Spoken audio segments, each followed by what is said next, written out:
Bisalah ya didengarkan, dipahami sambil minum-minum kopi boleh. Tapi ya jangan ini ya, tetap sambil menyalakan kamera, teman-teman santai aja. Materi ini secara keseluruhan nggak perlu dihafal plek-plek banget-banget gitu. Cukup dipahami aja inti-intinya. Kemudian untuk ujiannya nanti dari materi ini akan keluar 10 soal, baik itu formatif maupun sumatif. Oke, sebentar. Oke ya. Kita mulai. Interaksi host dengan parasit. Host itu bahasa Inggris ya, tapi kalau dari bahasa Indonesianya sering disebutnya hospes atau inang, atau manusianya itu sendiri, itu sering dibilangnya hospes. Nah, ada beberapa tipe hubungan antara mikroba ya. Ada yang simbiosis dan non-simbiosis. Ini cincai ya, pelajaran SMA.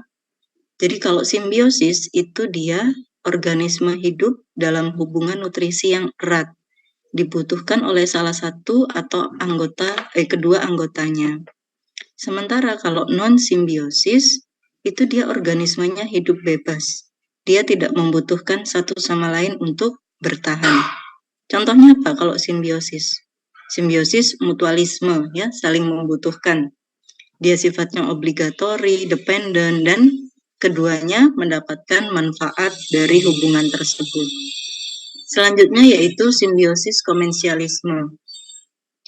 Jadi mereka salah satunya itu dia mengambil manfaat secara komensal, tapi member yang lain atau makhluk yang lain itu tidak dirugikan, gitu ya.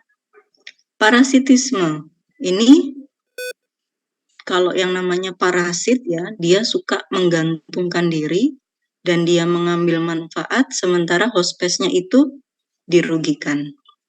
Kemudian kalau yang non-simbiosis, ini contohnya apa? Sinergisme dan antagonisme. Jadi kalau sinergisme, keduanya itu saling bekerja sama, cooperate ya, dan saling men-sharing nutrisinya. Sementara kalau antagonis, nah beberapa anggotanya itu saling menghambat atau saling menghancurkan satu sama lain. Nih, ini adalah salah satu contoh ya kaitan antara mikroba-mikroba yang ada di dalam tubuh kita dengan hospesnya atau dengan diri kita sendiri. Teman-teman, di dalam tubuh kita itu ada kurang lebih 10 triliun mikroba atau flora normal ya. Orang awam biasa menyebutnya bakteri baik. Kita itu tidak bisa hidup tanpa mereka. Tapi mereka bisa aja hidup tanpa kita di tempat lain gitu kan. Tapi kalau kita nggak punya flora normal ini, maka kita akan lebih rentan terkena penyakit. Contohnya apa ya, barier-barier ini contohnya ada lisozim. Ini bukan bakteri tapi dia semacam zat ya di dalam air mata, kemudian disekresi baik itu ingus gitu ya, atau kemudian lendir akibat batuk gitu. Itu semua mengandung lisozim. Kemudian normal flora yang berkompetisi dengan patogen. Jadi flora normal yang ada di kerongkongan itu dia akan berkompetisi dengan patogen. Ketika flora normal ini dia rendah, maka patogen akan lebih mudah masuk gitu ya. Akan lebih mudah terjadi radang tenggorokan dan lain sebagainya. Lalu kulit adalah barier fisik yang paling luas ya. Dia memproduksi asam lemak antimikroba dan flora normal yang ada di kulit itu yang jumlahnya hampir mendekati 10 triliun itu dia bisa menghambat kolonisasi dari patogen. Lalu di mana? Di dalam lambung ya, yang mengarah ke duodenum itu kalau ada perubahan pH yang cepat dia juga bisa menghambat pertumbuhan mikroba ya. Kemudian air kandung kemih ya. Kalau traktus urinari dia mengeluarkan air kencing, itu sebenarnya dia sedang mencegah kolonisasi bakteri.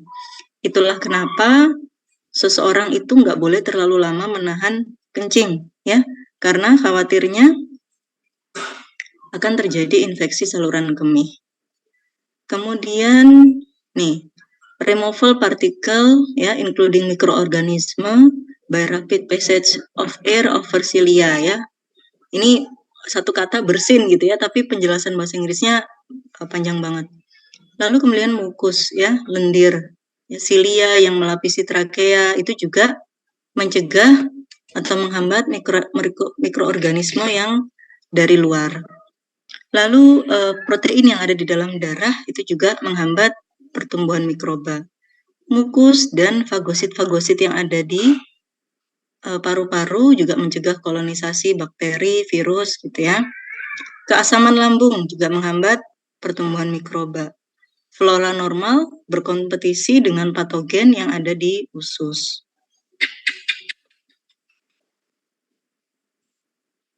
Nah, kalau tubuh berada dalam kondisi yang imunitasnya rendah banget, maka akan mudah terserang infeksi oportunistik. Namanya juga oportunis ya, jadi dia mengambil manfaat, opportunity gitu ya. Contohnya apa? Toxoplasmosis ya di otak, atau Cryptococcus meningitis, ini bakteri, sementara kalau toxo itu parasit. Nah, kalau pada orang normal ya, kita nih main-main kucing ya, ada yang sampai dipeluk-peluk, bahkan tidur bareng kucing gitu ya, itu ya aman-aman aja ya, nggak kena toxoplasmosis. Tapi ketika dia imunitasnya rendah seperti orang HIV/AIDS, orang dengan konsumsi kortikosteroid, orang pasca transplantasi, lalu orang dengan diabetes, ibu hamil, nah itu kan imunitasnya menurun, sehingga akan mudah sekali terinfeksi bakteri-bakteri atau kuman-kuman oportunistik ini. Di mata contohnya ada sitomegalovirus. Di mulut dan tenggorokan ada candidiasis ya, jamur yang berbentuk ragi. Di paru-paru ada jamur PCP, Pneumocystis carini pneumonia, bakteri tuberkulosis atau TB, dan jamur histoplasmosis. Kemudian di lambung bisa ada sitomegalovirus, cryptosporidiasis ya, Mycobacterium avium complex. Di kulit herpes simplex, shingles. Di genital ada genital herpes, human papillomavirus ya, HPV, dan jamur vagina. Nah, salah satu kemampuan dari bakteri, jamur ya, itu dia bisa membuat yang namanya biofilm. Jadi dia biofilm itu lapisan ya. Dia membuat lapisan supaya dirinya itu tidak diserang oleh sistem imun tubuh kita. Biofilm itu dihasilkan ketika organisme menempel pada substrat ya oleh beberapa bentuk matriks ekstraseluler yang mengikat mereka bersama-sama dalam lapisan terorganisir yang kompleks ya. Contohnya apa? Dia melekat pada permukaan host, benda-benda seperti plak gigi kalau misalkan jarang gosok gigi, kateter ya, kateter selang kencing, alat pacu jantung, dan infusan atau perangkat intravena. Jadi kalau orang pasang infus itu ya dalam jangka waktu yang lama, lalu behel gigi ya, kateter atau selang kencing, itu harus paling tidak seminggu sekali diganti. Karena apa? Kalau terlalu lama, dia bisa membuat biofilm gitu ya, sehingga dia berkolonisasi, mengumpulkan teman-temannya untuk terkumpul dalam biofilm itu gitu. Nah, Untuk pembentukan biofilm ini, jadi dia melalui mekanisme yang disebut quorum sensing, ya. Quorum sensing ini adalah interaksi antara anggota biofilm yang menghasilkan reaksi terkoordinasi, seperti sekresi molekul penginduksi. Pembentukan biofilm adalah strategi adaptif kuno dan efektif, ya. Jadi yang namanya pembentukan biofilm itu udah dari dulu-dulu, ya, bukan ilmu-ilmu baru seperti PCR atau materi-materi genetik. Nah, sel-sel yang berenang bebas itu dia bisa menetap di permukaan dan terus ada di sana, gitu ya. Sel-sel gitu ya atau bakteri-bakteri dia mensintesis matriks yang lengket dan menahan kelompoknya, ya, erat-erat ke substrat yang ditempel. Contohnya apa? Dia plak gigi gitu ya. Lama dia nggak sikat gigi sehingga bakteri-bakteri yang ada di gigi itu membentuk biofilm, ya, semakin lengket karena dia membentuk matriks. Kalau pada gigi dia akan terjadi karang gigi, gitu ya. Karies kalau orang dokter gigi menyebutnya.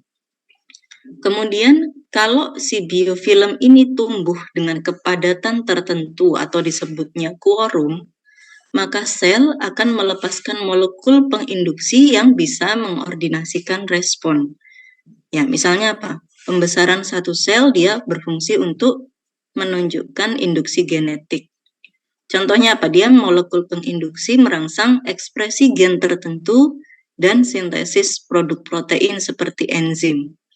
Enzim yang dikeluarkan oleh sel ini, dia akan secara serempak mencerna partikel makanan, gitu ya. Nah, kemarin kita sudah belajar ya di KBD tentang resistensi obat.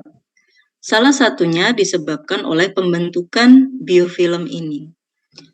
Teman-teman, bakteri yang dia itu bersatu kita teguh bercerai runtuh gitu ya. Jadi kalau dia sudah terikat kuat dalam biofilm, maka obat apapun yang kita minum itu susah menembus si biofilm ini. Jadi bakteri di dalam biofilm yang infeksius itu cenderung 100 kali lebih resisten dibandingkan bakteri bebas. Kenapa? Karena dia dilindungi oleh sifat matriks ekstraseluler yang tebal dan tidak bisa ditembus oleh obat. Ya, tingkat pertumbuhannya berbeda, gradien nutrisi dalam biofilmnya juga berbeda, sehingga lapisan luar dari biofilm itu menjadi aerobik dan aktif secara metabolik. Kemudian lapisan di dalam biofilmnya itu menjadi anaerobik dan kekurangan nutrisi, ya, sehingga tingkat pertumbuhannya menjadi berkurang, ya. Mikroba di dalam biofilm dia itu saling berkomunikasi, saling ngobrol, gitu ya, dalam regulasi massa mekanisme resistensi tertentu untuk menginduksi ketahanannya dia. Contohnya apa? Pompa efflux ya. Kemarin teman-teman udah bahas juga di KBD tentang pompa efflux. Nah, si biofilm juga memunculkan fenomena pertahanan ya. Varian dorman yang muncul di dalam biofilm bakteri yang khas ini dia sangat toleran terhadap antibiotik ya. Kemudian juga penyebab resistensi obat karena biofilm ada karena resistensi mutasi dan transfer genetik horizontal. Nah, ini hubungan antara manusia dengan mikroba ya. Pertama, yang namanya kalau kita terpapar dengan mikroba atau kita mengkonsumsi makanan yang terkontaminasi bakteri, itu kita tidak langsung serta-merta sakit gitu ya. Karena prosesnya yang pertama adalah kontak. Si mikroba itu akan terikat pada permukaan tubuh kita yang terekspos. Contohnya apa? Mulut ya, makanan. Pertama kali terekspos mulut. Mulut dia bisa bertahan di sana. Mikrobanya. Kemudian dia masuk ke tenggorokan, ke esofagus, ke lambung. Nah, itu setiap bagian tubuh terkontak dengan bakteri tersebut. Kalau tubuhnya itu sistem imunnya kuat, maka floranya tidak menginvasi. Dia hanya yang nomor 2 ini, berkolonisasi dengan flora-flora lain yang ada di tubuh. Sehingga dia terbangunlah carrier gitu ya. Dia membawa bakteri tapi dia tidak sakit. Ketika sistem imunnya itu lemah, entah karena barier pertahanan kulitnya itu terganggu, misalnya ada luka, atau nggak sengaja keiris pisau gitu ya, otomatis, atau misalkan apalagi ya, di mulutnya ada sariawan contohnya, di lambungnya ada iritasi. Nah, iritasi atau luka-luka kecil semacam itu akan menjadi peluang mikroba untuk memasuki area tubuh yang steril, disebutnya invasi. Kalau dia udah sukses menginvasi tubuh kita, selanjutnya adalah dia menginfeksi. Dia sudah berhasil menginfeksi, baru dia bermultiplikasi, berkembang biak mikrobanya. Tubuh mengkompensasinya bisa dengan dia bertahan mengontrol patogen yang masuk atau terjadinya cedera jaringan, gitu ya. Misalnya apa? Radang tenggorokan, ya, itu cedera jaringan. Lalu kalau nggak kuat lagi, ulcus pepticum, sakit mah, ya, gastritis. Kemudian diare. Nah, itu juga termasuk contoh-contoh cedera jaringan.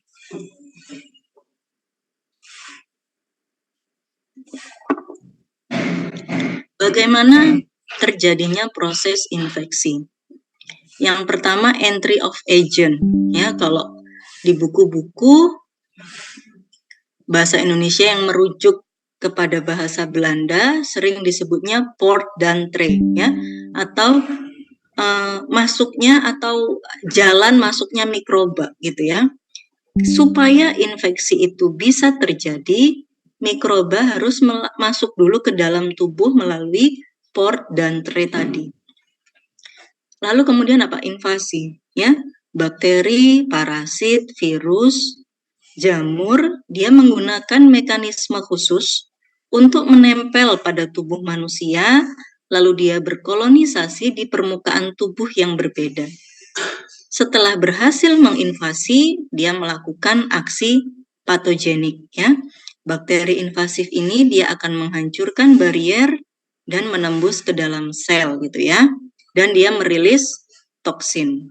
Ya, sama seperti misalnya maling ya, pencuri mau masuk ke rumah kita. Dia harus tahu dulu jalan masuknya di mana. Itu entry of agent. Kalau dia udah tahu jalan masuknya lewat jendela, lalu dia berpikir gimana cara buka jendela, itu namanya invasi.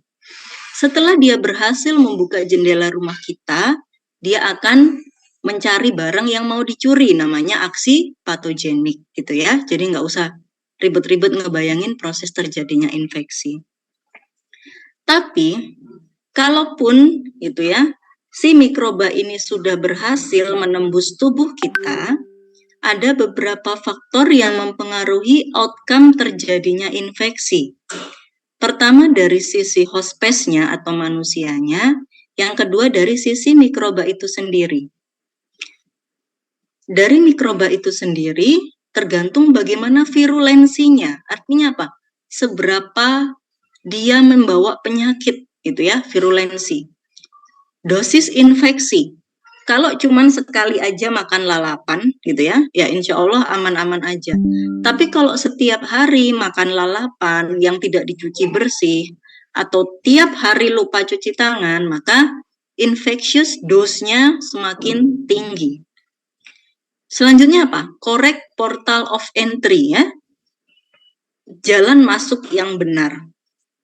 Jadi contohnya misalnya penyakit influenza, ya. Influenza akan masuk melalui saluran napas. Jadi kalaupun ada virus influenza yang nempel di rambut, maka dia bukan portal of entry yang tepat. Jadi dia tidak bisa masuk, ya. Jadi correct portal of entry-nya itu harus benar, ya. Jalan masuknya harus benar dulu. Selanjutnya dari sisi host space-nya, ya, dari genetiknya, atau kita biasa menyebutnya imunitas non-spesifik. Paparan sebelumnya, ya, kalau dulu sudah pernah kena influenza, pasti di influenza yang berikutnya akan lebih ringan dan level kesehatan host space secara umum. Barulah terjadi outcome. Outcome-nya bisa berupa tidak terinfeksi, atau terinfeksi tapi tidak timbul penyakit, atau terinfeksi dan menimbulkan penyakit. Nah, tahun 1890 itu ada postulat Koch. Dia membuat hipotesis, ya, teori mengenai terjadinya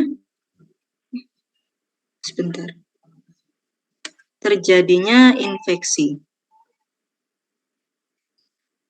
Ya, pertama dari postulat Koch itu dikatakan mikroba harus ada dalam setiap kasus penyakit.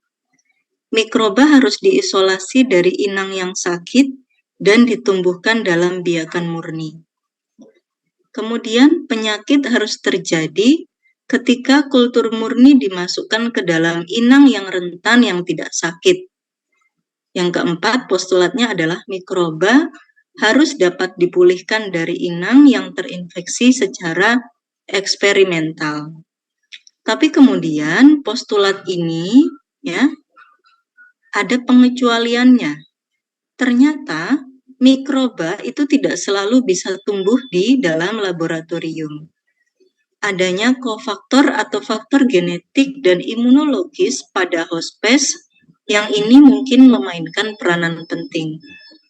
Lalu penyakit itu tidak selalu muncul bahkan sampai bertahun-tahun setelah infeksi tertentu.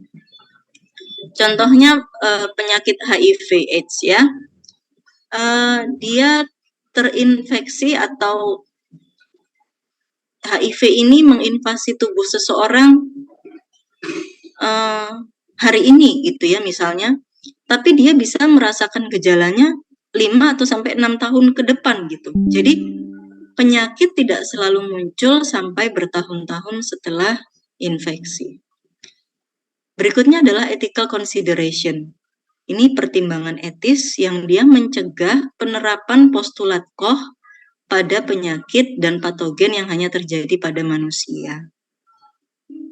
Nah, kemudian karena tahun 1890 itu belum terlalu berkembang mengenai konsep molekuler, jadi beberapa tahun terakhir itu ada guideline untuk penentuan penyebab infeksi. Yang pertama yaitu postulat molekular Koch, itu dia merevisi dirinya sendiri, ya. Fenotip atau properti yang diselidiki harus secara signifikan terkait dengan galur patogen suatu spesies dan bukan dengan galur non-patogenik. Nah, pedoman molekulernya adalah urutan asam nukleat dari patogen terduga itu harus ada di sebagian besar kasus penyakit menular. Selanjutnya,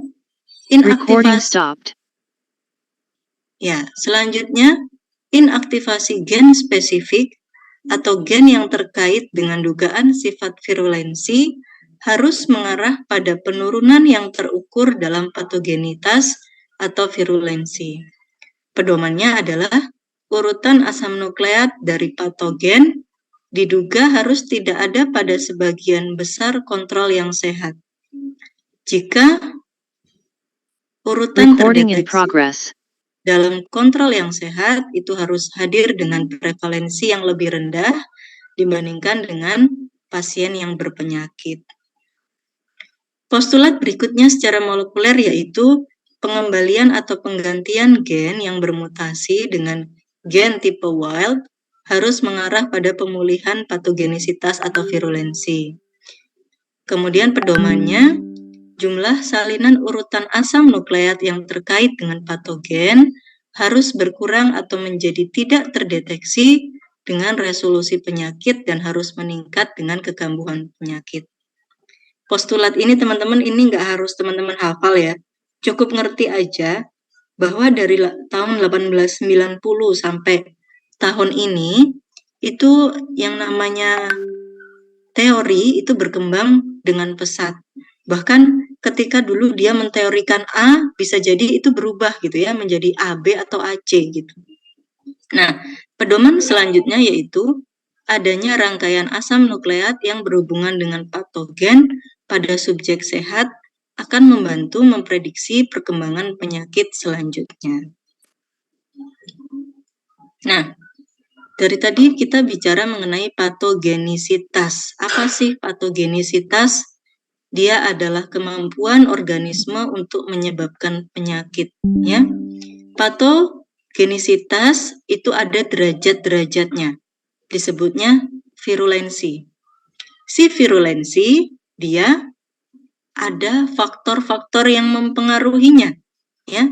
Jadi berbagai sifat yang berinteraksi dengan inang dan memungkinkan patogen memasuki hospesnya, menempel pada hospes, mendapatkan akses ke nutrisi hospes dan lolos dari deteksi atau eliminasi oleh sistem kekebalan tubuh, itu adalah masuk dalam faktor virulensi.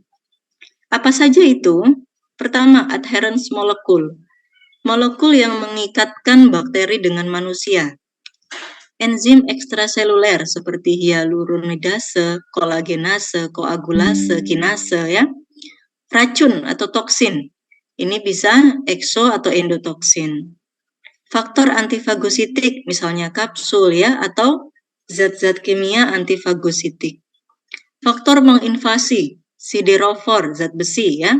Lipopolisakarida itu juga termasuk faktor virulensi yang dimiliki oleh bakteri atau kuman untuk bisa masuk ke dalam tubuh. Pertama, adesi, pengikatan ya.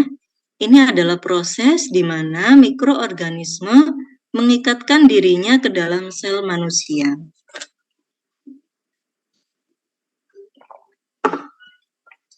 Faktor-faktor pengikatan yaitu tergantung dari struktur spesial setiap organisme. Protozoa misalnya, dia punya diskus adesi atau adhesion disk ya. Cacing ya, dia punya sucker dan hooks atau alat penghisap. Ligan. Ligan ini adalah lipoprotein permukaan dan glikoprotein ya, seperti pada bakteri atau virus. Contohnya apa? Adesin ya di bakteri. Ini ditemukan pada Fimbriae dari bakteri atau glikokalis. Kemudian protein attachment ya, protein untuk mengikat. Ini biasanya pada virus. Nah, bagaimana mekanisme terjadinya pengikatan? Jadi, molekul reseptor pada sel inang ini biasanya glikoprotein yang mengandung molekul gula seperti manosa dan galaktosa. Nah, dia hanya ada di sel tertentu yang kemudian secara unik rentan terhadap infeksi. Ya, spesifisitas patogen untuk inang tertentu. Maksudnya apa? Kalau teman-teman tahu bakteri penyebab penyakit gonore atau Neisseria gonore, dia ini punya adesin pada fimbranya yang melekat pada sel-sel yang melapisi uretra dan vagina manusia. Itulah kenapa molekul reseptor dari Neisseria gonore itu hanya ada di sel tertentu, ya, sel uretra dan vagina. Kalau gonore nempel di kulit, gitu ya, kulit biasa atau di kuku, dia nggak bisa menembus karena dia tidak melalui proses mekanisme adherence atau pengikatan. Nah, ada beberapa yang mendukung mekanisme adherence ini. Yang pertama, pili atau Fimbriae, dia akan memediasi pengikatan. Si pili akan secara konstan hilang dan terbentuk kembali, sehingga memungkinkan beberapa bakteri menghindari pertahanan hospes. protein adesin misalnya ya, misalnya ini adesin non-fibrilar dari bakteri Streptococcus pyogenes, dia akan memediasi perlekatan pada fibronektin. Ini adalah protein yang ditemukan pada banyak permukaan sel inang. Kemudian yang mendukung mekanisme adherence lain adalah transduksi sinyal. Ini adalah sinyal yang mempengaruhi untuk mengaktifkan atau menekan ekspresi beberapa gen. Peningkatan adesin ke reseptor pada sel inang ini bisa mengaktifkan atau menekan gen virulensi dari sel bakteri. Nah, si mikroba akan kehilangan kemampuan untuk membuat ligan akibat misalnya adanya perubahan atau mutasi genetik, paparan agen fisik atau kimia tertentu yang tidak berbahaya atau avirulen. Ya. Beberapa bakteri patogen itu dia tidak menempel pada sel inang secara langsung, tapi dia berinteraksi satu sama lain untuk membentuk jaringan lengket bakteri dan polisakarida yang tadi kita sudah pelajari disebutnya biofilm. Ya, contohnya dia menempel pada permukaan di dalam inang seperti plak gigi, ya, kateter, kemudian alat infus, gitu ya. Nah, ini adalah faktor virulensi yang lain, yaitu enzim ekstraseluler. Ada beberapa jenis enzim. Yang pertama hyaluronidase dan kolagenase. Dia akan mendegradasi molekul tertentu untuk memungkinkan bakteri menyerang jaringan yang lebih dalam. Selanjutnya ini ada kolagenase, ya, atau koagulase. Jadi kalau ini yang tadi ya, hyaluronidase dan kolagenase. Sementara kalau koagulase, dia itu akan mengentalkan protein darah. Dia akan membentuk gumpalan di darah dan menyediakan tempat persembunyian bagi bakteri di dalam gumpalan darah tersebut. Kemudian yang kinase. Kinase ini ada dua jenis, ada staphylokinase dan streptokinase. Dia akan mencerna bekuan darah itu. Nah, faktor virulensi berikutnya yaitu adanya toksin. Toksin terbagi menjadi dua, eksotosin dan endotoksin. Kalau eksotosin itu dia bisa sitotoksin, dia membunuh sel inang secara umum atau mempengaruhi fungsinya. Lalu neurotoksin, dia secara khusus mengganggu fungsi sel saraf, dan enterotoksin, dia mempengaruhi sel yang melapisi saluran pencernaan. Sementara kalau endotoksin itu contohnya adalah lipid A, bagian lipid dari lipopolisakarida membran. Nah, apa bedanya eksotosin dan endotoksin, ya? Pertama dari cara merilisnya. Kalau eksotosin itu diekskresikan oleh sel yang masih hidup. Sementara kalau endotoksin itu dirilis ketika bakterinya itu sudah lisis atau pecah gitu ya. Kemudian sumbernya, kalau eksotosin itu lebih banyak terdapat di bakteri gram negatif dan gram positif. Sementara kalau endotoksin banyaknya di bakteri gram negatif. Komposisinya, eksotosin itu dia mengandung polipeptida, sementara kalau endotoksin mengandung lipopolisakarida. Stabilitasnya, eksotosin itu kurang stabil, ya. Sementara kalau endotoksin dia tetap stabil. Jadi kalau misalkan makanan yang terkontaminasi bakteri yang mengandung endotoksin, walaupun kalian sudah angetin, udah kalian panas, udah kalian goreng lagi, dia tetap stabil, ya, gitu. Kemudian antigenisitasnya, kalau eksotosin itu kuat banget, endotoksin lemah. Pembentukan toksoidnya, dia bisa diproses menjadi toksoid, sementara kalau endotoksin nggak bisa. Toksoid itu kayak penawarnya gitu ya. Kemudian toksisitasnya, eksotosin itu sangat toksik, sementara kalau endotoksin moderat ya.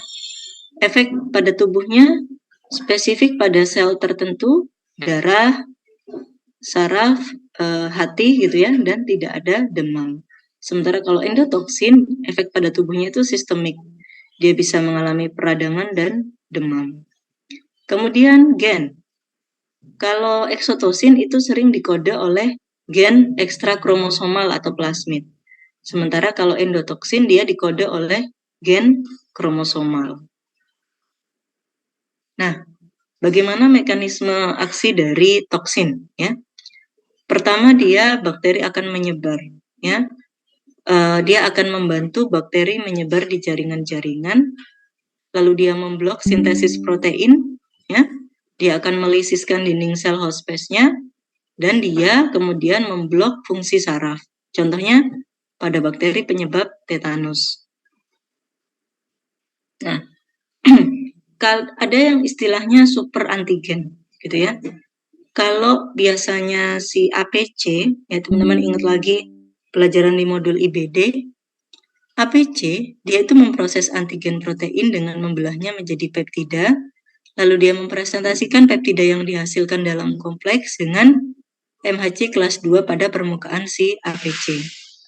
Hanya beberapa sel T helper yang memiliki reseptor yang mengenali kompleks ini, sehingga hanya beberapa sel T yang akan distimulasi. Nah, tapi si super antigen, dia itu bisa membentuk jembatan antara MHC kelas 2 dari makrofag atau APC lain dan reseptor pada sel T yang berinteraksi dengan MHC kelas 2. Ya. Si super antigen itu dia mengikat reseptor sel T tanpa pandang bulu. Dia bisa membentuk lebih banyak pasangan sel APC T helper daripada yang biasanya terbentuk. Jadi kalau misalnya menstimulasi satu APC ya, sel-sel APC itu banyak ya teman-teman, bisa makrofag, sel dendritik, ya, sel Langerhans. Dia satu sel APC akan terstimulasi ketika ada 10.000 sel T. Tapi kalau dia terkena super antigen, itu dari 5 sel T aja, itu sudah bisa terstimulasi satu APC. Akibatnya apa? Kadar interleukin 2 yang ada di dalam tubuh itu terlalu tinggi untuk dilepaskan ke aliran darah. Sehingga si toksin yang memiliki atau mengandung super antigen ini menimbulkan gejala mual, ya, muntah, malaise, dan demam. Ya. Kelebihan produksi sitokin lain, ya, IL ini, interleukin ini, bisa menyebabkan shock. Misalnya toksin dari Staphylococcus. Nah, ini salah satu mekanisme endotoksin dalam menimbulkan penyakit. Tidak harus dihafal, cukup dipahami aja bahwa lipopolisakarida dia akan merangsang terbentuknya IgE atau imunoglobulin E. Sehingga si sel mas itu akan mengeluarkan mediator yang akan meningkatkan permeabilitas vaskuler. Ya. Kemudian lipopolisakarida juga memicu platelet atau trombosit sehingga terjadi DIC trombosis. Ya. DIC trombosis ini akan menyebabkan pembekuan darah atau gumpalan-gumpalan darah di hampir seluruh tubuh, gitu ya. Kemudian si lipopolisakarida atau endotoksin, ya, dia akan merangsang komplement C3A dan C5A untuk terjadinya shock. Jadi shock ini bukan kayak orang awam ya, kalau ngelihat sesuatu yang mengagetkan terus langsung bilang, ih shock gua gitu ya. Enggak, shock di sini adalah kondisi di mana tekanan darah turun drastis secara mendadak. Itu disebutnya shock. Yang mana kondisi seperti ini dapat diakibatkan oleh toksin dari bakteri, ya. Kemudian si lipopolisakarida itu juga bisa mengganggu metabolisme yang ada di liver sehingga terjadi hipoglikemi, ya. Atau si lipopolisakarida juga mengganggu sel endotel, mengganggu makrofag, mengganggu sel polimorfonuklear, ya. Sehingga terpiculah TNF dan interleukin 1 menyebabkan demam, penurunan kadar zat besi, ya, dan lain-lain. Oke, itu tadi toksin. Toksin juga bisa menyebabkan keracunan makanan. Tapi kalau keracunan ini lebih ke arah penyakit tanpa adanya kolonisasi, ya. Jadi bakteri itu tetap bisa berada di tempat tertentu dan berkembang biak tanpa menimbulkan penyakit. Itu namanya kolonisasi. Ya. Keracunan makanan itu biasanya terjadi setelah konsumsi makanan yang mengandung zat-zat kimia seperti logam berat, ya, mengandung bakteri gitu ya. Bakteri dia akan berkembang biak dan menghasilkan racun dalam makanan yang terkontaminasi. Bakteri dapat dihancurkan selama persiapan makanan, tapi toksinnya tidak terpengaruh. Dia kalau tetap dikonsumsi, dia akan bereaksi dalam beberapa jam. Contohnya apa? Toksin yang dihasilkan oleh Clostridium botulinum, Staphylococcus aureus, Bacillus cereus, ya, Clostridium perfringens, yang kalau ini tertelan dalam makanan yang terkontaminasi, dia akan menghasilkan eksotosin saat menjalani sporulasi di usus. Misalnya kalian malam-malam beli nasi goreng, ya, beli nasi goreng, kalian baru makan separuh gitu ya, lalu kalian biarin aja, nggak dimasukin kulkas, nggak ditutup gitu ya, lalu dia terkontaminasi dong dengan bakteri gitu ya. Besok paginya kalian angetin itu ya dengan harapan dimakannya jadi lebih enak, tapi ternyata proses pemanasan itu tidak mempengaruhi penghancuran racun ya. Bakterinya mungkin hancur, tapi toksinnya itu nggak terpengaruh. Jadi biasanya kalau habis makan nasi goreng sisa semalam yang diangetin gitu ya, seringkali paginya jadi mules ya, diare gitu ya, atau sakit perut. Selanjutnya makanan-makanan yang terkait dengan racun. Ini makanan yang mungkin hanya bertindak sebagai kendaraan untuk patogen. Contohnya Campylobacter jejuni. Jadi makanan dia menyediakan kondisi di mana patogen dapat berkembang biak dalam jumlah yang cukup besar untuk menyebabkan penyakit. Misalnya ada bakteri kolera ya yang menyebabkan penyakit kolera. Jadi fesesnya menjadi putih, berbau gitu ya, amis. Lalu E. coli. Nah, organisme ini akan berkembang biak dan toksinnya diproduksi, tetapi infeksi tetap terlokalisasi di saluran cerna. Ya, kalau orang kena terinfeksi E. coli yang dalam jumlah besar gitu ya, atau kolera, ya dia sakitnya cuma di saluran cerna aja, ya, nggak akan mengarah ke saraf atau ke saluran kencing atau ke jalur yang lain gitu ya, pernafasan dan lain-lain. Nah, berbeda dengan bakteri lain seperti Salmonella typhi.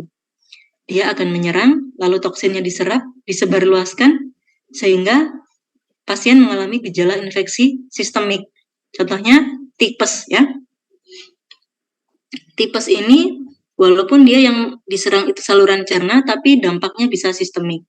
Pasiennya bisa demam, sakit kepala, sakit perut, kemudian gejala lain misalnya ada beberapa orang yang dia pegel-pegel badannya kalau kena tipes gitu ya. Nah, Salmonella typhi. Oke.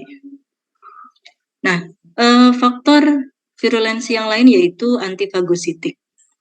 Jadi dia itu membentuk kapsul gitu ya, supaya menghindari dirinya tidak difagosit oleh sel tubuh kita. Si kapsul ini dia terdiri dari bahan kimia yang biasanya ditemukan di dalam tubuh, termasuk polisakarida, sehingga tidak merangsang respon imun inang. Jadi bakteri ini pinter banget ya, dia mengelabuhi sistem imun kita supaya tidak diserang. Dan kapsul ini dia melindungi bakteri dari respon inflamasi hospes, ya, melalui aktivasi komplement dan pembunuhan yang dimediasi oleh fagosit. Kapsul juga mencegah pembentukan C3 konvertase. Selanjutnya ada bahan kimia antifagosit. Jadi bakteri dia akan mencegah fusi lisosom dengan vesikel fagosit yang memungkinkan dirinya bertahan hidup dalam fagosit. Jadi si bakteri ini ketika dia sudah terlanjur dimakan oleh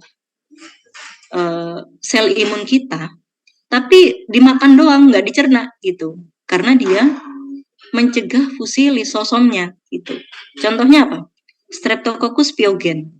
Dia menghasilkan protein pada dinding selnya dan fimbriae atau protein M yang menolak fagositosis, dan demikian dia meningkatkan virulensinya. Nah, kalau tadi sudah faktor antifagosit, sekarang adalah faktor invasi. Ini adalah mekanisme yang memungkinkan bakteri untuk menyerang sel eukariotik, memfasilitasi masuknya pada permukaan mukosa, ya. Beberapa bersifat intraseluler obligat, sebagian besar merupakan patogen intraseluler fakultatif. Faktor permukaan bakteri spesifik yang memediasi invasi tidak diketahui dalam banyak kasus. Kalau teman-teman bingung, membayangkan faktor invasi itu adalah alat-alat yang dibawa oleh maling gitu ya, untuk bisa menginvasi rumah, untuk bisa masuk ke dalam rumah yang akan dicurinya. Itu namanya faktor invasi. Jadi alat-alatnya itu bisa jadi obeng, kemudian kunci T, palu gitu ya, dan peralatan-peralatan lain yang mendukung dia untuk bisa masuk ke dalam rumah gitu ya. Termasuk ini yang dimiliki oleh bakteri, alat-alat yang dimiliki oleh bakteri supaya dia bisa masuk ke dalam tubuh hostesnya gitu.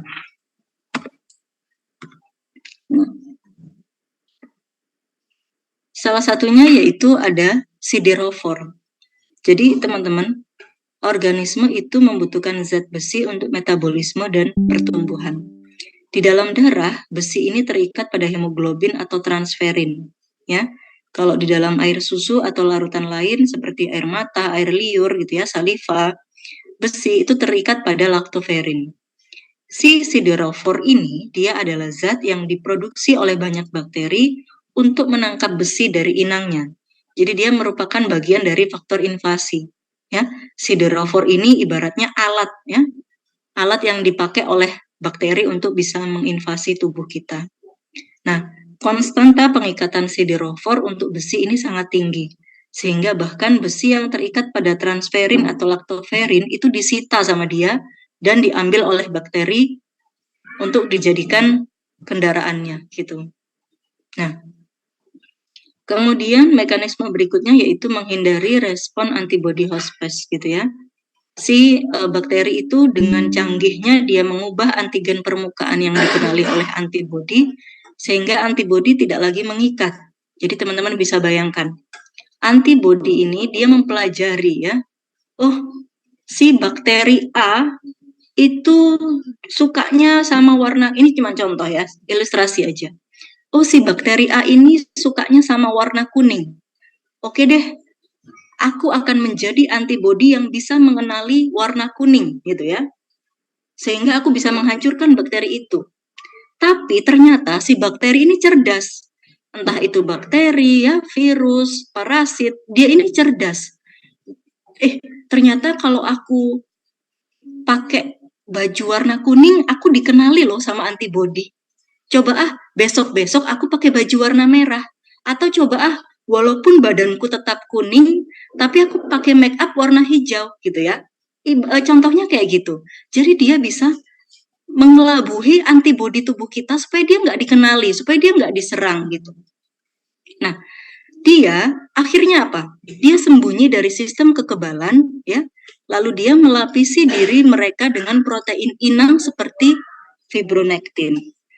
Protein A pada Staphylococcus aureus dia mengikat bagian Fc dari antibodi sehingga pelapisan bakteri dengan antibodi tidak menyebabkan opsonisasi atau penghancuran bakteri gitu ya. Nah, secara umum infeksi ya, kalau saya kan secara spesifiknya ngajar parasitologi, tapi sebenarnya secara umum maupun itu parasit atau mikrobiologi tahapannya sama. Yang pertama yaitu masuknya virus atau penyakit ya.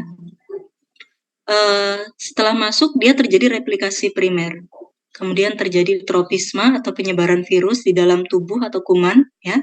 Setelah masuk dia akan merusak ya, terjadi kerusakan sel atau jaringan dan timbullah manifestasi klinis atau gejala.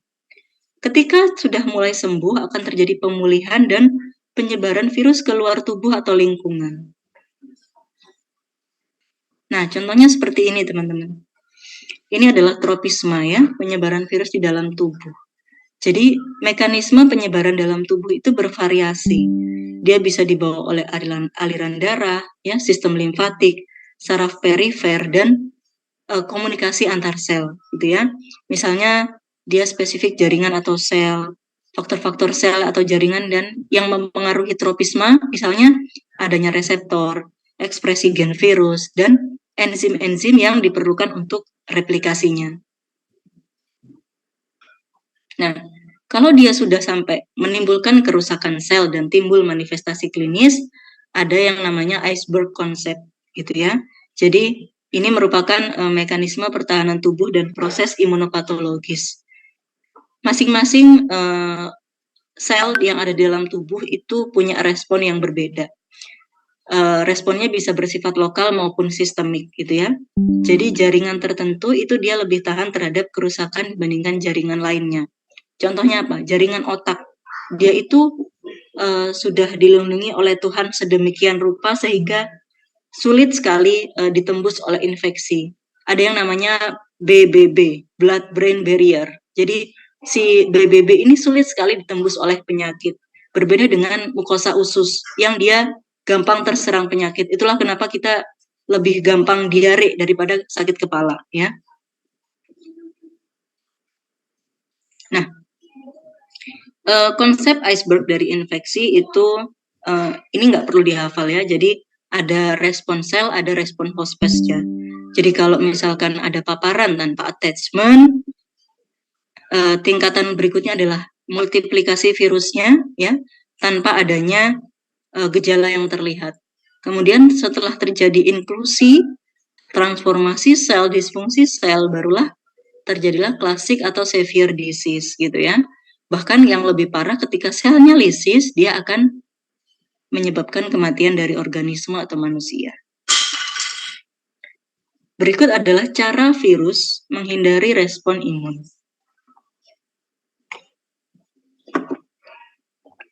Paling sadis adalah HIV. Ya, HIV dia justru menyerang sel yang berperan pada sistem imun. Kalau herpes dia menginfeksi sel neuron yang sedikit atau dia tidak atau yang tidak mengekspresikan MHC kelas 1. Sementara kalau adenovirus dia menghasilkan protein imunomodulator yang menghambat MHC. Selanjutnya influenza. Dia bermutasi sehingga tidak dikenali oleh sistem imun tubuh. Herpes dia menekan ekspresi protein pemukaan.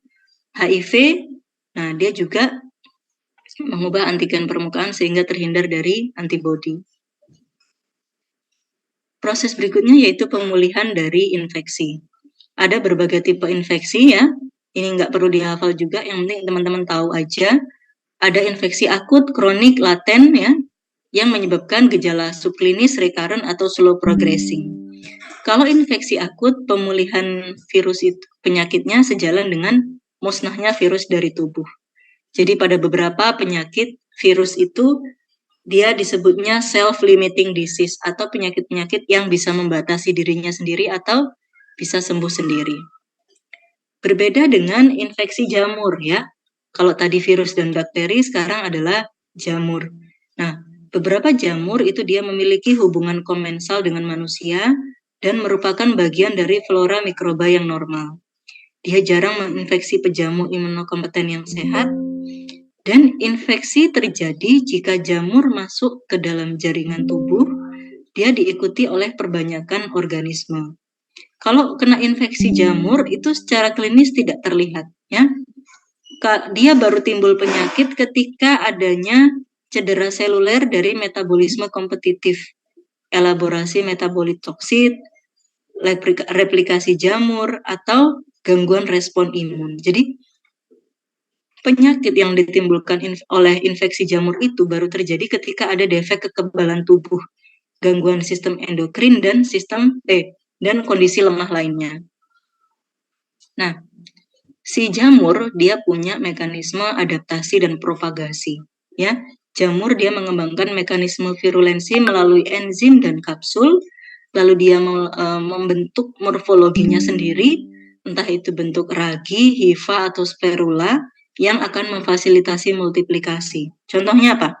Dermatofit, ya, dia punya keratinase. Apa sih dermatofit itu? Penyakit jamur yang sering banget di iklan ya, kadas, kurap gitu ya. Kemudian panum gitu ya, itu juga salah satu contoh dermatofit. Lalu Candida albicans ya, pada suhu 25 derajat Celcius bentuknya akan berupa filamen, sementara kalau pada suhu 30 derajat Celcius bentuknya akan berupa hifa. Histoplasmosis capsulatum, dermatiditis, brasiliensis, imitis, hifa gitu ya, juga sama. Lalu Cryptococcus neoformans itu juga dia membentuk kapsul. Candida albicans juga memiliki faktor adherence. Nah, ini adalah rekombinasi genetik untuk memproduksi strain bakteri baru, ya. Itulah kenapa dari zaman tahun 1800-an sampai sekarang 2023 ya, kuman TBC tetap ada gitu ya. Walaupun sudah banyak obat anti tuberkulosis ya, atau mungkin sudah dikembangkan penyuluhan-penyuluhan atau edukasi, rumah harus terpapar sinar matahari, ventilasinya harus bagus, tidak boleh terjadi penularan dan lain sebagainya. Tapi dari zaman 200 tahun yang lalu TBC itu masih ada karena dia merekombinasi genetiknya sendiri. Dia memproduksi strain bakteri baru, ya. Teman-teman tahu ya, COVID itu cepat sekali dia membentuk strain baru. Pertama dulu varian alpha, lalu varian beta, delta, omikron gitu ya. Ini secepat itu dia memproduksi strain baru. Karena dia perlu untuk bertahan hidup. Jadi selain mutasi, rekombinasi genetik itu akan menghasilkan keragaman dalam populasi bakteri, virus, parasit gitu ya. Dalam hal ini, rekombinasi didefinisikan sebagai penggabungan DNA dari dua individu menjadi satu genom, ya. Bisa terjadi transmisi materi genetik, resistensi gen, dan pada bakteri terjadi melalui 3 proses, transformasi, transduksi, dan konjugasi. Ya, kemarin juga udah ada ini materinya di KBD. Kalau transformasi, dia adalah perubahan genotip sel bakteri dengan mengambil DNA asing yang bebas dari lingkungan sekitarnya. Contohnya, si bakteri Streptococcus pneumoniae, ya, dia tuh tidak berbahaya awalnya ya, tapi karena dia bertransformasi, dia akhirnya sekarang ini berubah menjadi bakteri yang menyebabkan penyakit pneumonia, anak-anak sesak napas gitu ya. Dan ini terjadi ketika sel non-patogenik hidup mengambil sepotong DNA yang kebetulan menyertakan alel patogenitas dari sel patogen yang mati dan terbuka. Alel asing akan menggantikan alel asli dalam kromosom bakteri dengan cara rekombinasi genetik. Nah, sel yang dihasilkan sekarang rekombinan dengan DNA yang berasal dari dua sel yang berbeda, ya. Jadi ibaratnya ada bakteri yang normal-normal aja, ada bakteri yang dia toksik gitu ya. Dari kedua bakteri ini direkombinasi gennya, penggabungan alel sehingga terjadi transformasi.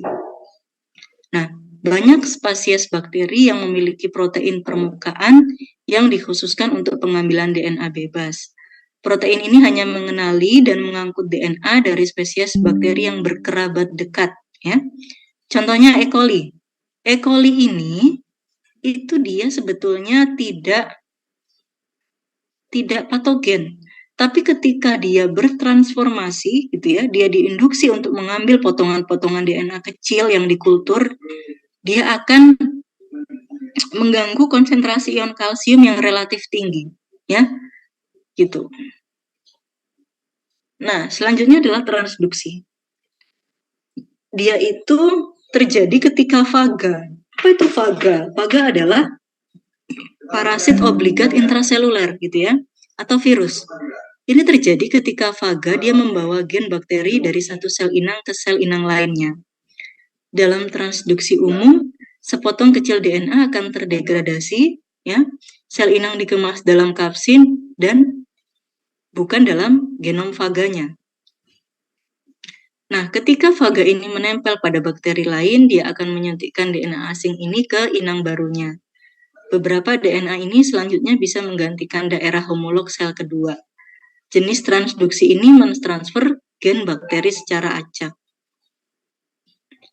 Nah, kemudian transduksi khusus ini terjadi melalui faga ya.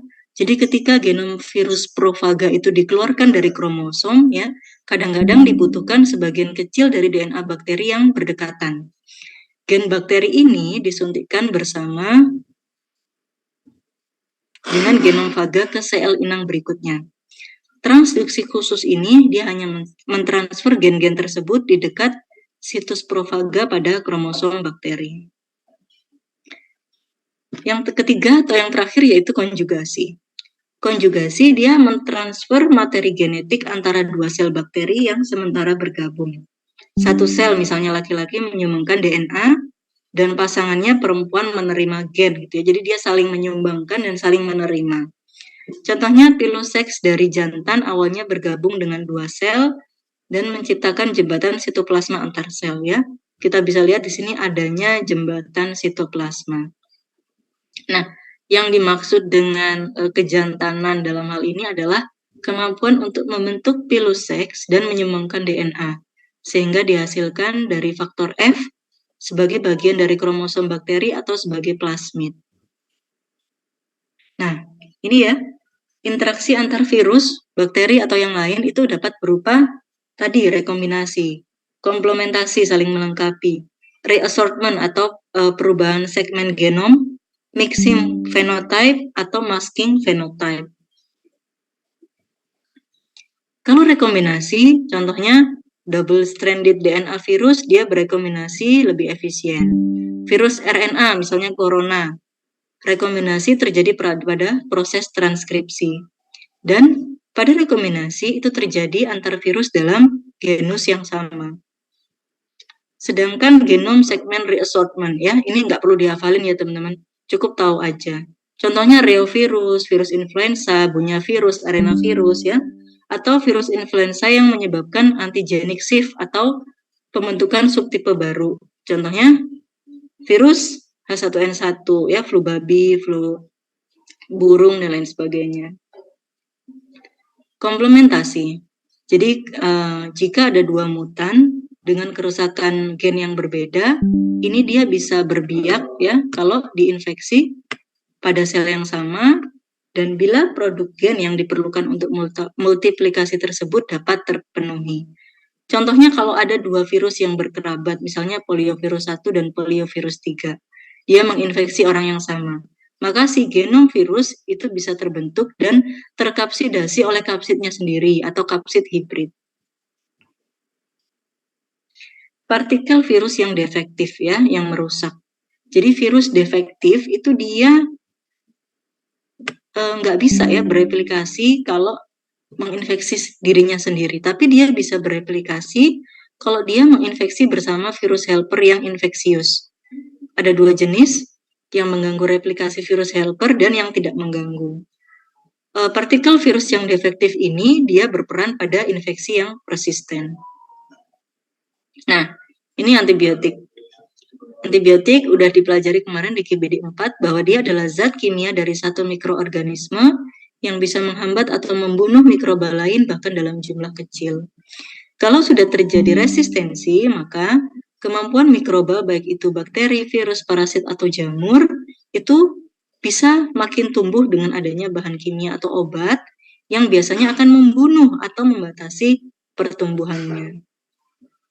Nih ya, aksi antibiotik bisa dari 5 cara: menghambat dinding sel, mengganggu sel membran, mengganggu DNA dan RNA-nya, menghambat sintesis protein atau mengganggu memproduksi produk-produk metabolit. Nah, ini mekanisme resistensinya. Pertama, resistensi intrinsik atau yang ada di dalam kromosom. Ada juga resistensi yang didapat atau acquired. Dia mendapat properti fungsi aktivitas enzimatik baru seperti fosforilasi, asetilasi, pompa, efflux ya, dan lain-lain. Atau mutasi ke protein yang ada berupa perubahan subunit ribosom, permeabilitas dinding sel, dan lain-lain. Nah, contoh resistensi bakteri terhadap beta-laktan, ya. Ini adalah pencegahan interaksi antara antibiotik dan target PBP atau protein pengikat pentisilin. Penurunan pengikatan antibiotik ke PBP lalu bisa juga akibat hidrolisis antibiotik oleh beta-laktamase.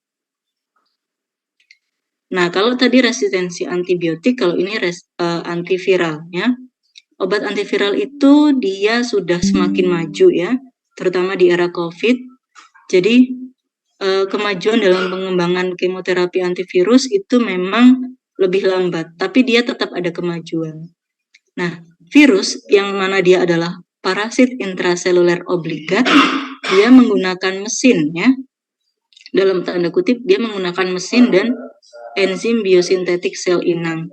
Dia akan lebih sulit untuk menghambat replikasi virus tanpa toksisitas pada sel inang. Dulu, ya, obat antivirus awal dia hanya menargetkan sel yang sintesis DNA dan RNA-nya itu ekstensif. Tapi antivirus yang sekarang baru-baru ini itu dia ditargetkan untuk enzim yang dikodekan oleh virus, ya. Struktur virus yang penting untuk replikasi. Aktivitas obat antivirus umumnya terbatas pada keluarga virus tertentu, misalnya anti-reverse transkriptase untuk terapi infeksi HIV. Nah, virus ternyata juga obatnya bisa terjadi resistensi. Jadi ini lebih bermasalah karena tingkat pengobatan jangka panjang yang lebih tinggi pada beberapa pasien. Misalnya dia udah resisten sama obat antiretroviral, padahal dia kena AIDS gitu ya. Nah ini ya udah akan sulit untuk disembuhkan. Lalu penggunaan oseltamivir atau Tamiflu yang tidak bijaksana dapat menginduksi resistensi virus influenza H5N1 terhadap obat. Oke, itu saja. Nggak nyampe 2 jam ya. 1 jam ternyata cukup. Oke. Dari teman-teman mungkin ada yang mau diskusi, bertanya.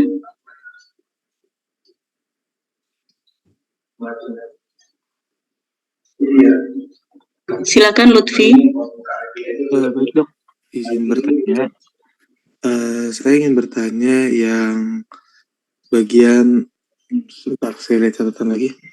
Bagian tadi cara tentu tadi yang kok hilang proses. Tadi kan proses infeksi itu ada 4 dok ya? Proses apa? Proses patogenesis infeksi. Ya. Itu kan ada 4 ya. Itu mulai dari masuknya virus, terus dia replikasi, habis itu dia penyebaran atau tropisme sebutnya, dia merusak. Habis merusak itu kan, nah ini yang saya bingung nih di bagian keempatnya dok, pemulihan dan pemulihan terus kalau di PPT tadi itu ada, seingat saya ada DNA penyebaran virus keluar tubuh atau lingkungan. Saya masih bingung di konsepan yang ini karena kalau yang konsepan selama ini saya pahami itu adalah bukan saat pemulihan dok, kalau penyebaran virusnya itu kalau misalkan saya COVID nih, nyebarin virusnya itu saat saya sakit, bukan saya pemulihan gitu. Saya masih nggak nangkep aja konsep dari tahapan patogenesis ini tuh gimana sih sebenarnya, gitu dok. Oke. Baik, Lutfi, terima kasih atas pertanyaannya. Jadi mungkin ini ya masalah dari peletakan kalimat di PPT-nya ya. Jadi memang virus itu ya, itu dia bisa nyebar baik ketika pasien itu bergejala maupun dia sedang dalam proses pemulihan. Itulah kalau misalkan yang namanya virus itu ya, dia masuk, nggak langsung sakit hari itu juga. Misalnya sakit 2 minggu kemudian, lalu dia bergejala. Setelah bergejala dia sembuh. Nah, sembuh itu virusnya belum benar-benar keluar dari tubuh. Ya, ketika itu dia masih memungkinkan untuk menyebarkan ke orang lain. Contohnya batuk ya, influenza. Orang batuk, kemudian dia sudah melewati masa manifestasi klinis. Ibaratnya si influenza ini menyebabkan penyakit, contohnya 2 minggu. Dia udah 2 minggu udah lewat nih. Gejalanya udah berkurang, tapi misalnya dia masih kadang bersin. Tapi nah di bersinnya ini masih bisa menularkan penyakit. Lalu contohnya lagi apa? Cacar. Ya, cacar. Itu ketika orang ini sudah sembuh gitu ya, udah nggak ada nih bintik-bintiknya. Tapi virusnya itu masih ada di dalam tubuhnya. Jadi bahkan ketika dia sedang dalam masa pemulihan pun, itu dia masih berpotensi untuk menularkan. Jadi memang harus ditunggu dulu, gitu ya, 1 atau 2 minggu setelah dia bebas gejala, gitu. Baru dia tidak menularkan lagi, gitu Lutfi.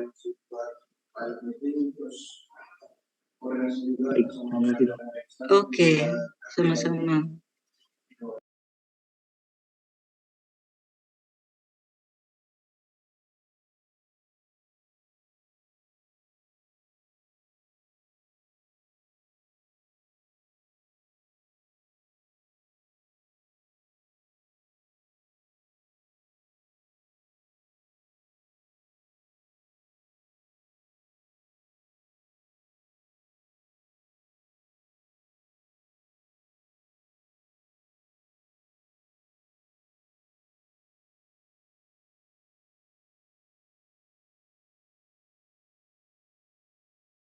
Ya Allah, saya ngomong panjang-panjang, ternyata saya mute.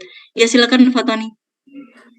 Dok, izin tanya, ini yang apa ya, yang tadi dokter jelasin udah agak-agak awal sih. Gini dok, tadi kan dokter bilang kalau kita radang itu disebutnya cedera jaringan ya dok ya, radang tenggorokan. Nah, terus kemarin formatif itu saya ingat kalau apa ya, cedera organel sel di sebuah organ itu disebutnya penyakit organ gitu dok. Nah itu bedanya apa sih dok? Gitu. Saya masih nggak ngerti bedanya cedera jaringan sama penyakit organ gitu dok. Ya, terima kasih. Oke. Ini ya, bedakan organ dengan jaringan. Kalau kita lihat seluruh tubuh kita ini merupakan rangkaian dari sistem organ. Oke? Sistem saraf, sistem pernafasan, sistem pencernaan ya, semua sistem organ. Dari setiap sistem organ itu ada organ-organ. Ya. Organnya misalnya sistem pencernaan. Ada organ lambung, ada organ esofagus, ada duodenum, ada jejunum dan lain-lain. Dari setiap organ itu mengandung banyak jaringan. Oke, bisa dipahami? Dari setiap jaringan itu punya banyak berbagai jenis sel. Ya, udah diajarin sama Dokter Yana ya di modul IBD dulu. Dari setiap dari setiap berbagai macam sel itu di dalam selnya ada organel. Jadi kalau terkena penyakit organel itu mungkin manifestasinya nggak nyata bentuk inflamasi atau radang ya, tapi kelainan organel. Jadi kayak misalkan ada yang namanya itu sensory processing disorder, kemudian gangguan kelainan kromosomal gitu ya. Pokoknya semua penyakit yang di dalam selnya itu udah rusak, itu namanya organel.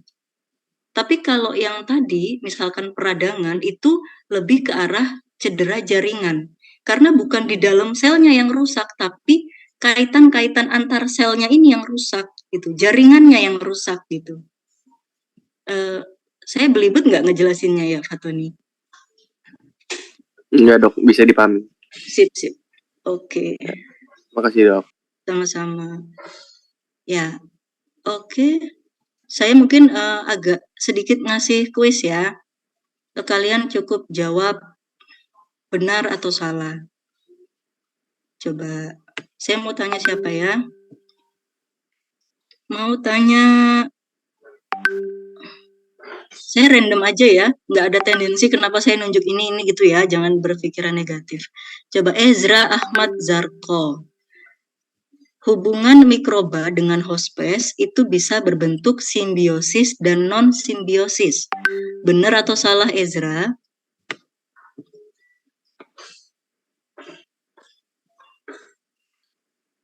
Benar. Benar. Oke. Muhammad Fahmi. Tubuh manusia bukan merupakan habitat yang kaya bagi bakteri simbiosis, jamur, dan beberapa protozoa. Benar atau salah, Fahmi? Salah ya, dok.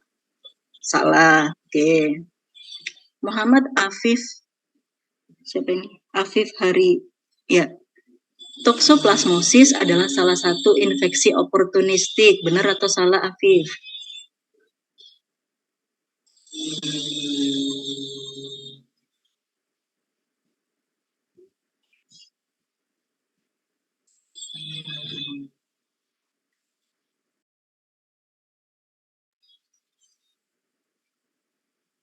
Sudah menjawab belum ya, Afif?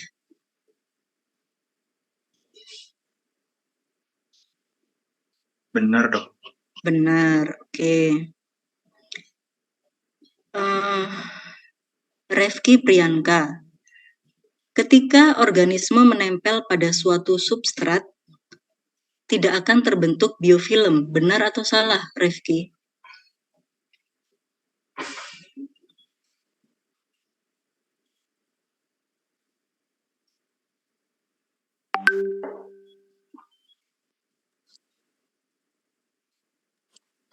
Benar dok. Keliru ya. Kalau dia organisme nempel pada suatu substrat, contohnya apa? Kateter ya. Tadi dijelasin ya, kateter, air selang kencing, kemudian behel gigi, terus infusan, itu kan substrat ya, termasuk substrat asing yang masuk ke dalam tubuh. Ketika dia ditempeli oleh organisme ya, maka organisme itu akan membentuk biofilm di situ gitu. Jadi jawabannya salah. Oke, selanjutnya siapa ini? Ahmad Wildanul ya. Quorum sensing adalah interaksi antara anggota biofilm yang menghasilkan reaksi terkoordinasi seperti sekresi molekul penginduksi. Benar atau salah, Ahmad Wildan?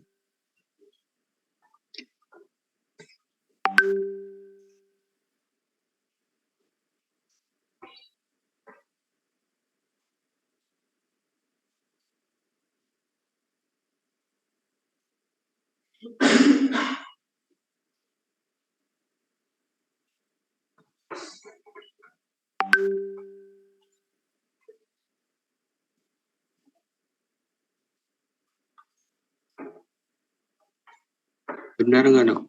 Ya, betul. Oke, selanjutnya Zayan Zulfa. Bakteri bebas cenderung 100 kali lebih infeksius dan resisten dibandingkan bakteri dalam biofilm. Benar atau salah, Zayan?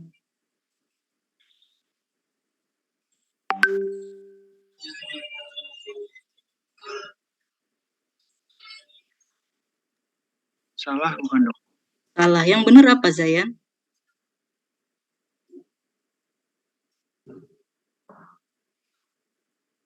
Yang lebih itu malah yang biofilm itu, dok. Oke, betul. Muhammad Nuriski. Ya. Istilah kontak ya, dalam penyakit infeksi adalah ketika mikroba terikat pada permukaan tubuh hospes yang terekspos. Benar atau salah?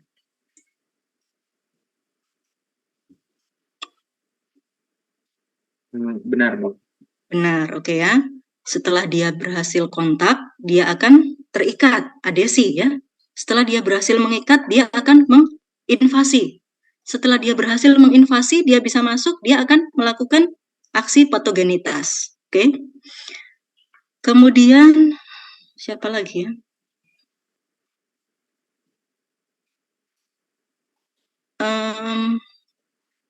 Miftahul Rifki. Proses dimulainya infeksi terjadi ketika bakteri invasi menghancurkan barier dan melepaskan toksin. Benar apa salah, Miftahul Rifki?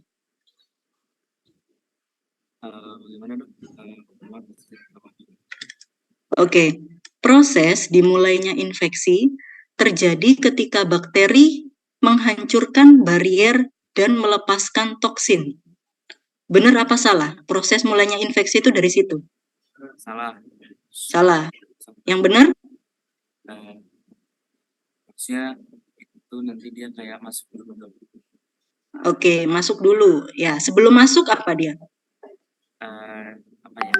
Dia nyari jalurnya dulu, Dok. Kayak apa tuh namanya? Entry of agent. Betul. Jadi sebelum dia masuk, dia nyari jalur masuk yang tepat dulu, gitu ya. Bakteri yang menyerang mata itu tidak akan bisa menyerang alat kelamin, gitu ya. Bakteri yang menyerang saluran napas tidak akan menyerang lewat dubur atau lewat kulit, gitu ya. Jadi memang portal of entry-nya harus benar dulu. Jadi proses dimulainya infeksi yang benar adalah ketika dia menemukan portal of entry yang tepat. Oke, benar, Miftahul. Selanjutnya, Muhammad Rafli Sahdan. Pada postulat Koch, ya, dia menyatakan bahwa mikroba harus ada pada setiap kasus penyakit. Benar atau salah? Benar, Dok. Benar, oke. Tapi ternyata 200 tahun berikutnya postulat Koch ini berubah ya. Oke. Kemudian siapa lagi? Yehezkiel Haryanja. Patogenitas suatu mikroba tidak tergantung pada faktor virulensi yang dia miliki. Benar atau salah? Bisa menjawab, Dok. Salah, Ya. Dok. Salah, oke. Tuh. Yang benar adalah dia sangat tergantung dengan faktor virulensinya, ya kan? Tadi faktor virulensi udah banyak banget. Oke, sekarang gantian nih. Tadi udah cowok-cowok semua, yang cewek sekarang ya. Emansipasi wanita ya. Oke, saya tunjuk. Haura Firlanti. Coba sebutkan 4 aja faktor virulensi Haura. Nah, Dokter Regi curang tadi, yang cowok cuma suruh nyebutin benar salah, sekarang suruh nyebutin semua. Nggak apa-apa, namanya juga emansipasi wanita. Silakan Haura.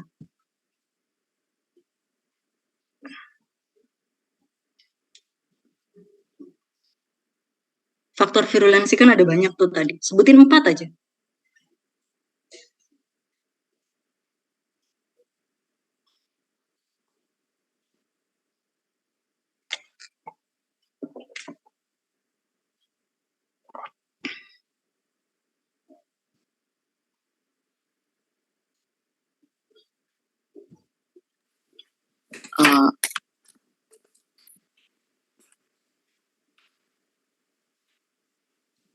Ada extracellular enzim, toksin,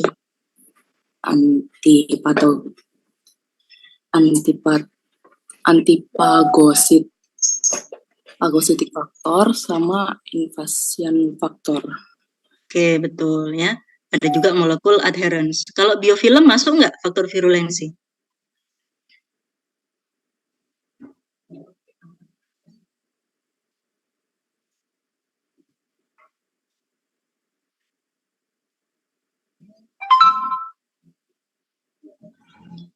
Enggak ya. Kalau biofilm dia faktor resistensi, bukan faktor virulensi. Oke, jadi jangan kebingungan. Lira Aisyah. Proses di mana organisme dia mengikatkan dirinya pada sel hospes atau sel inang atau sel host. Proses pengikatannya itu apa disebutnya, Lira? Adhesi, Dok. Adhesi. Itu mah gampang ya. Oke. Coba sekarang Salma Nisrina. Ada 2 jenis toksin bakteri. Apa aja, Salma?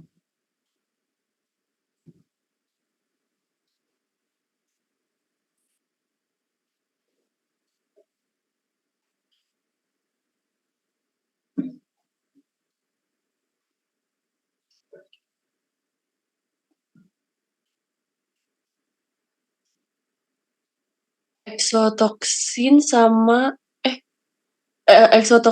endotoksin, Dok. Eksotoksin sama endotoksin. Oke, kalau sebentar. Kemudian siapa lagi ya yang saya tunjuk ya?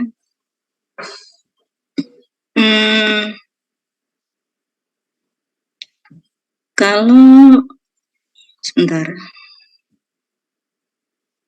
Bening Ashari. Oke, kalau endotoksin itu contohnya apa aja?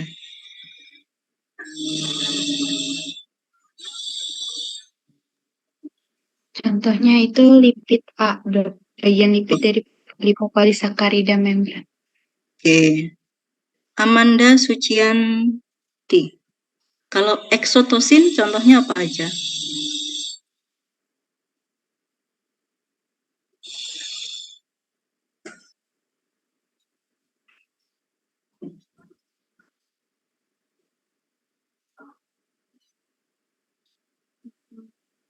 Neurotoksin sama enterotoksin. Oke, betul. Nesa Tasya Zafira. Tadi itu ada yang namanya senyawa yang dia bisa membentuk jembatan antara MHC kelas 2 ya dengan reseptor sel T pada kondisi penyakit yang membuat keduanya berinteraksi. Kalau misalnya dalam kasus yang biasa, infeksi biasa, itu MHC kelas 2 baru terikat ketika ada 10.000 sel T. Tapi pada kasus ini, ya pada senyawa ini, dia bisa membuat MHC terikat pada kurang lebih 1:5 sel T. Gitu. Itu namanya senyawa apa, Nesa? Super antigen, Dok. Mantap. Oke.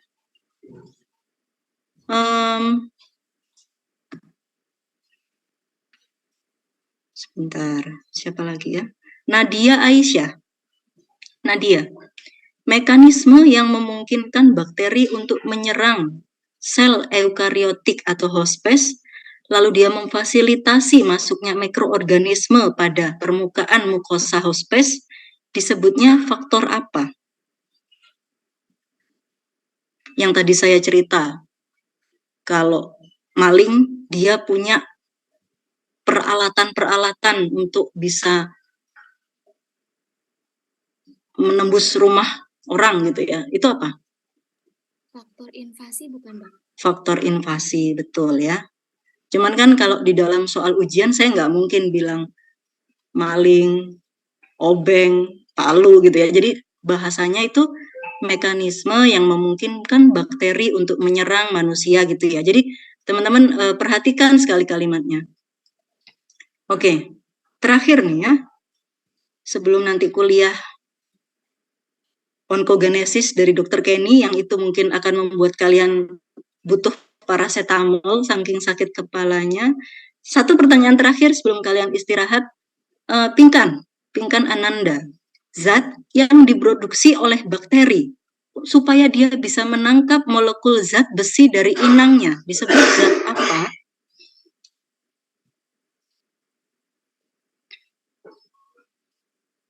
Ini masih nyambung sama yang tadi nih. Siderophore, Dok. Siderophore ya. Oke, betul. Sip, sudah habis pertanyaan saya. Ada lagi yang ingin berdiskusi?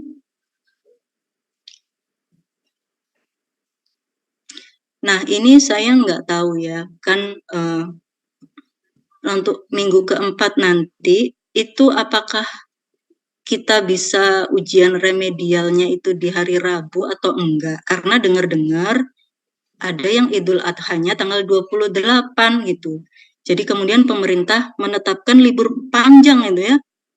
Rabu, Kamis, Jumat itu libur semua gitu. Aduh, terus saya pusing ini gimana sementara hari Selasa pekan berikutnya tuh saya udah harus nyetor nilai gitu ya ke prodi gitu. Terus kalau nggak ujian tuh terus gimana? Tapi mudah-mudahan semua bisa aman-aman aja ya teman-teman. Jadi semoga di sini semuanya lulus gitu ya. Jadi ketika libur Idul Adha itu beneran libur gitu, nggak mikirin remedial gitu. Oke, itu saja. Semoga nanti cepat ada pengumuman ya dari Untirta, dari universitas, kapan liburnya gitu, sehingga kita bisa atur jadwal. Sip, itu saja. Jika sudah tidak ada yang ingin bertanya, tidak ada yang ingin didiskusikan, teman-teman masih ada waktu 29 menit untuk istirahat. Silahkan istirahat. Saya izin menutup kuliah hari ini. Assalamualaikum warahmatullahi wabarakatuh. Waalaikumsalam warahmatullahi wabarakatuh. Terima kasih, Dok.